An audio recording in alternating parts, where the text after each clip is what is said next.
First of all, everyone, welcome to Ecuador, the pilgrimage of Our Lady of Buen Suceso. We're here to help the church, really. We should understand this as a prime motive why we're here.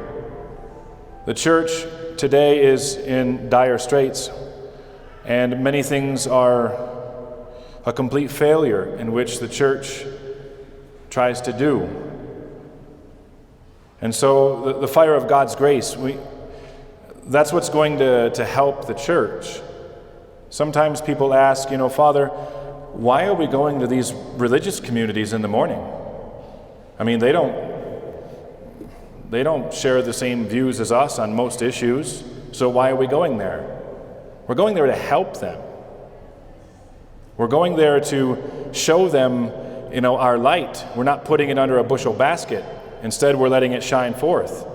We're trying to be that good example. We're trying to show them that spirit of reparation. And that's why we go there. And if you understand the religious communities of the Catholic Church to be somewhat like the engine in the car, if we're expecting the church to recover from this disaster that she's in, that engine is going to have to be running. And so that's why we're here. We're not here, it's something I say every year, we're not here to see some incorrupt bodies. We're not here to see the tomb of Marianita, of Jesus in La Campanilla. We may get those things, sure, but that's not the primary motive we're here. We're here for the sake of the others. And keep that in mind during your pilgrimage and the graces that you are asking. Everyone comes on pilgrimage with their own personal intentions, and definitely that's a wonderful thing. But keep the intentions also for the church and this restoration of the faith in this time of crisis of faith. So this first conference is on the name of the Blessed Virgin Mary in this apparition. The Blessed Virgin Mary appeared several times.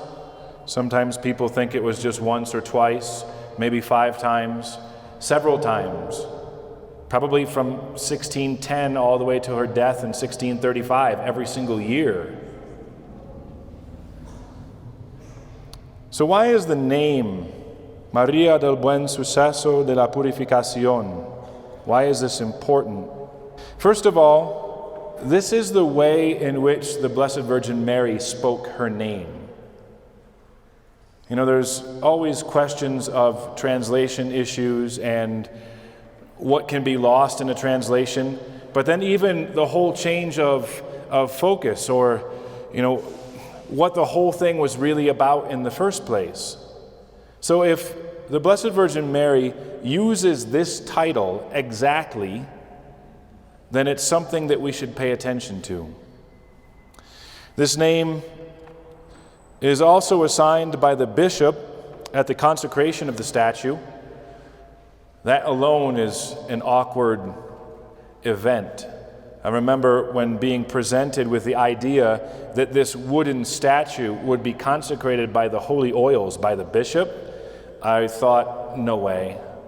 The church has no precedent for something like that. The church doesn't anoint wooden altars, for example, because they, by the very nature of wood, it means that they are destructible and they're not permanent and they can be moved.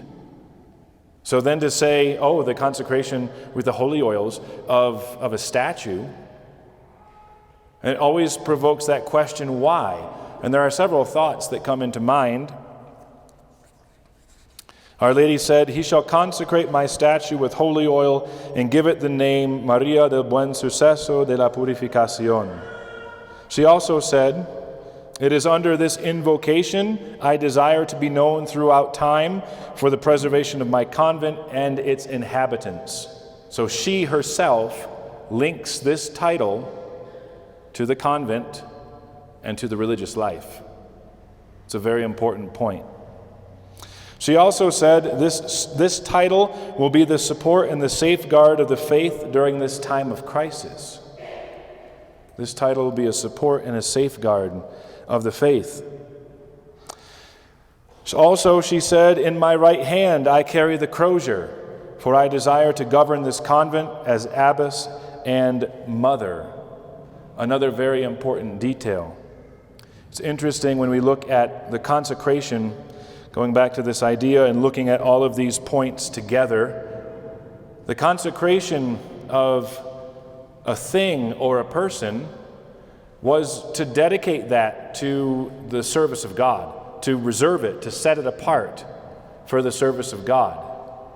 For example, a bishop, he has his head anointed. They shave off his hair on the back where the tonsure is, and they anoint his head. He is a consecrated person and chosen for a certain office.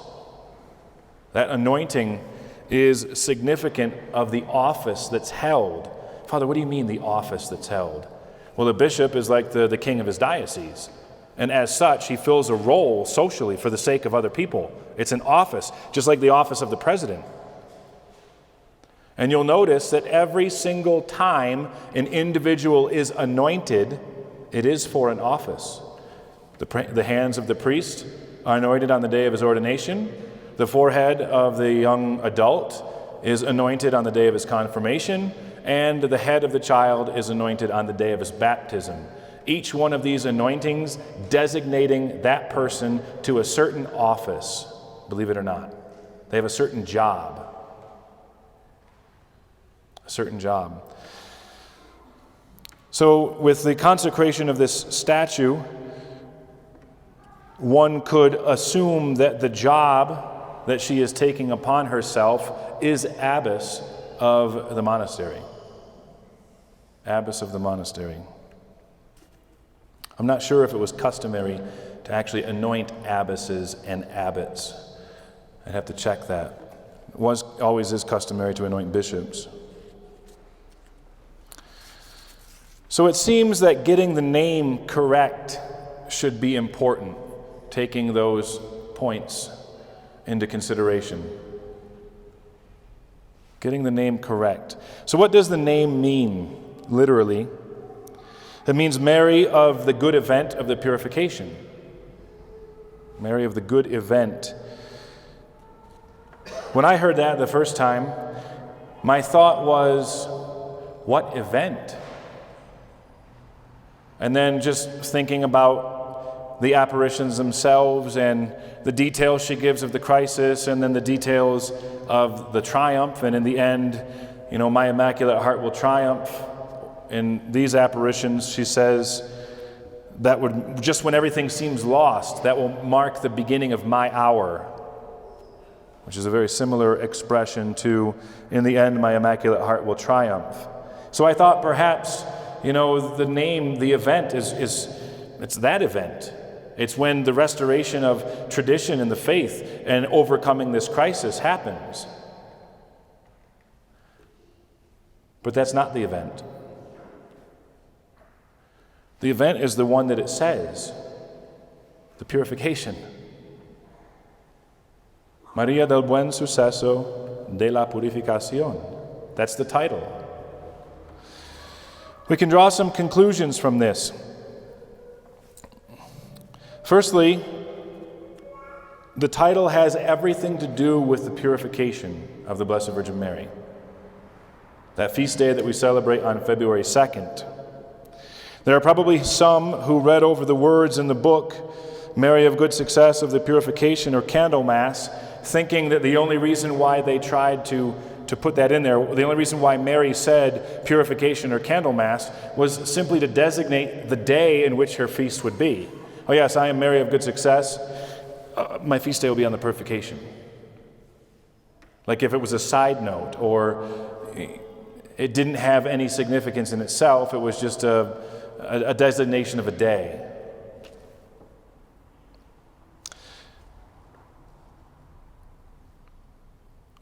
That's obviously wrong. The title has everything to do with the purification. And interestingly enough, that's everything that everyone leaves out when they say her name wrong. Everything they leave out. It's the first conclusion that we can come to, that these apparitions have everything to do with the purification of the Blessed Virgin Mary. And when we call her Mary of Good Success, and then forget the rest, we miss almost everything.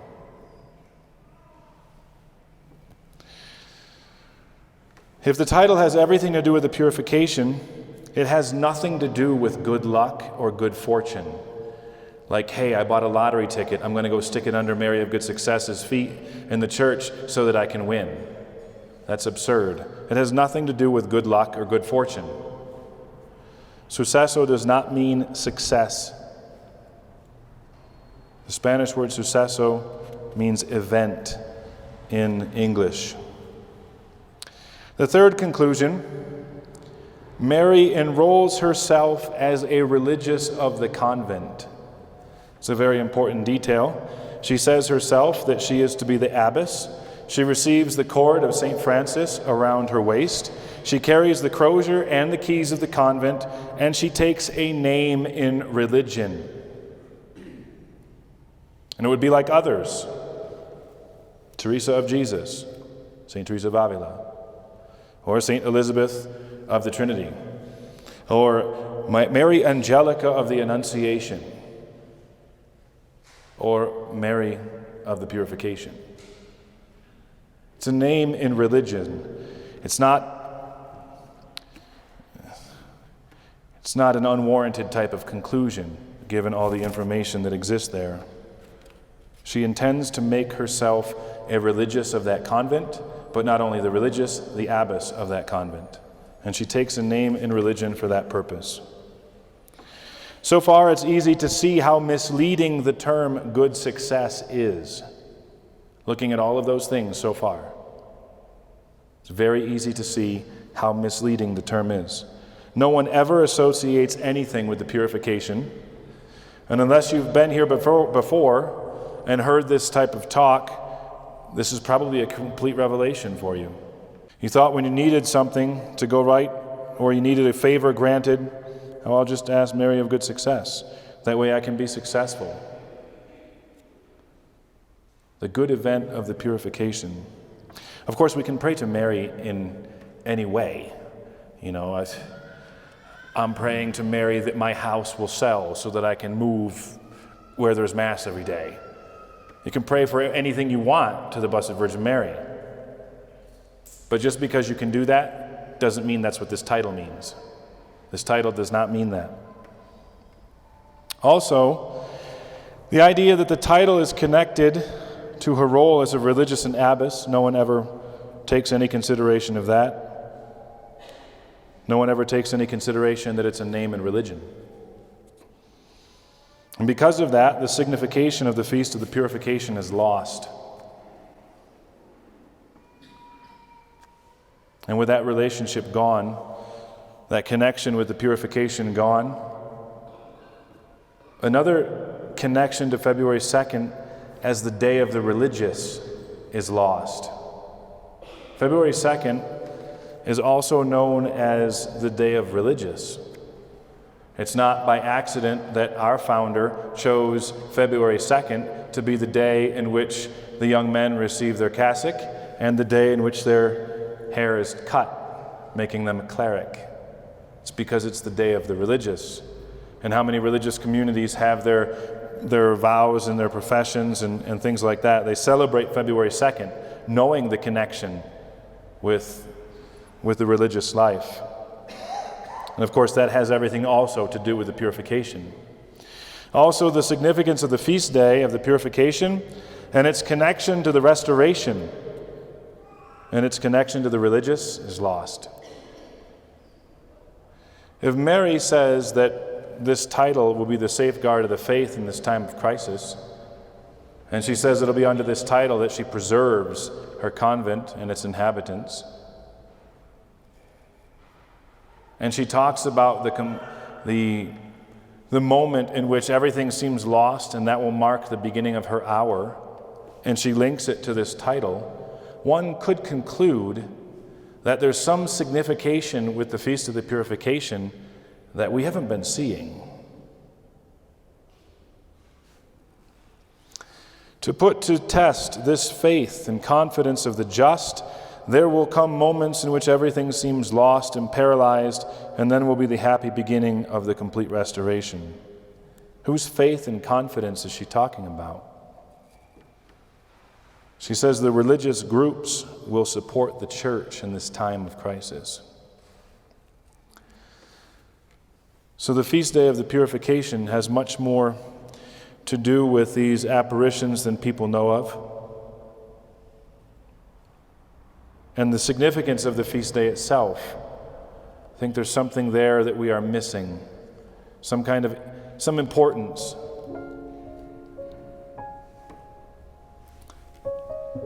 With that said, the sisters have also chimed in on this type of thought. They issued the ruling council of the convent issued a clarification on the name of the Blessed Virgin Mary in connection with these apparitions. And they've requested that the faithful just begin to know her by the name Maria del Buen Suceso, de la Purification. And the reason why is because if they stick to the original name, they're going to keep the significance which they don't want lost. Oh, Father, that won't happen. It has happened completely. So you can actually see that clarification on their website. But they ask that even all apostolates henceforth would refer to who are under that title. Is it difficult to say that name? Father, we're not Spanish speakers. Neither am I. It's not difficult to say, though.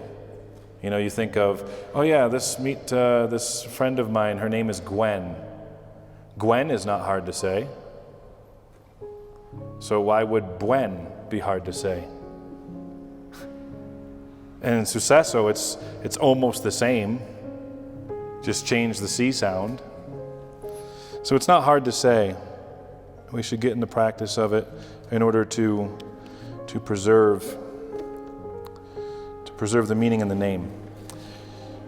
Tomorrow we will have a conference on the Feast of the Purification itself. So what is the meaning with that feast day? So when Joseph and Mary bring the baby Jesus into the temple, and then that sacrifice is offered, and they see those victims actually killed, the turtle doves are killed, and the blood is taken out, it is an image of what will happen to her son. And at that moment, there's an exterior of every sacrifice. Well, the sacrifice of Christ on the cross, that will come 30-something years later. But the interior of the sacrifice